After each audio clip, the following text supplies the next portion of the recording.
La faim exprime un besoin physique de nourriture. Elle diffère de l'appétit qui est une envie de manger un aliment particulier plus qu'un réel besoin physique. On a d'ailleurs un feuillet sur l'appétit. Les signes de la faim sont les gargouillis, le manque d'énergie, la fatigue, la difficulté à se concentrer, la sensation de creux dans le ventre et l'irritabilité. La faim, c'est comme la météo, ça varie. Voici les facteurs qui peuvent influencer la faim des enfants. Leur poussée de croissance, l'activité physique qu'ils font, les repas ou les collations précédents, les heures à laquelle ils ont mangé et ce que ça comprenait aussi comme aliment, leur état de santé. Par exemple, lorsqu'ils sont malades, ils ont moins faim. Ou certains médicaments aussi peuvent augmenter ou au contraire diminuer la faim.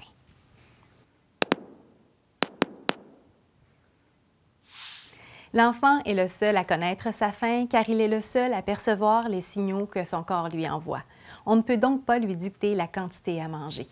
Il décide ce qu'il prend de sa boîte à lunch ou de son repas du traiteur. Lorsque l'enfant s'implique dans la préparation de sa boîte à lunch, il peut guider son parent concernant les quantités d'aliments à y placer. Mais puisqu'il ne peut pas prévoir sa faim exacte, il faudra accepter qu'il en laisse peut-être.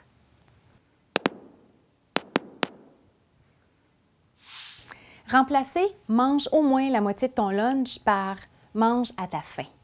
De bonnes questions à poser à l'enfant sont par exemple « Comment sais-tu que tu as faim » ou « As-tu une petite, une moyenne ou une grosse faim » ?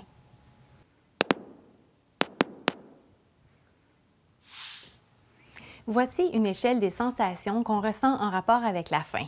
L'idéal est de se situer entre les sensations 2 et 4 et d'éviter les extrêmes. Un enfant qui a très faim, donc les sensations 0 ou 1, a tendance à manger très vite puis à se sentir trop plein. C'est d'ailleurs pour éviter les extrêmes que les collations sont importantes. Et vous pouvez consulter notre feuillet sur les collations. Il ne faut pas empêcher l'enfant de boire en mangeant. Au contraire, il faut lui permettre. Boire peut aider à mastiquer, à avaler et à s'hydrater. Dans le cas où un enfant a tendance à boire beaucoup en mangeant au point où il ne mange presque pas et qu'il a faim 1 heure après le repas, on peut lui suggérer de boire un petit peu moins en mangeant pour laisser de la place aux aliments. Faites penser aux enfants de boire entre les repas aussi.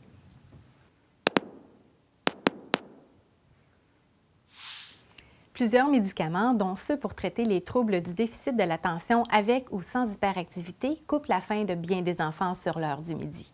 On adopte la même attitude avec ces enfants qu'avec les autres. On ne les force pas à manger.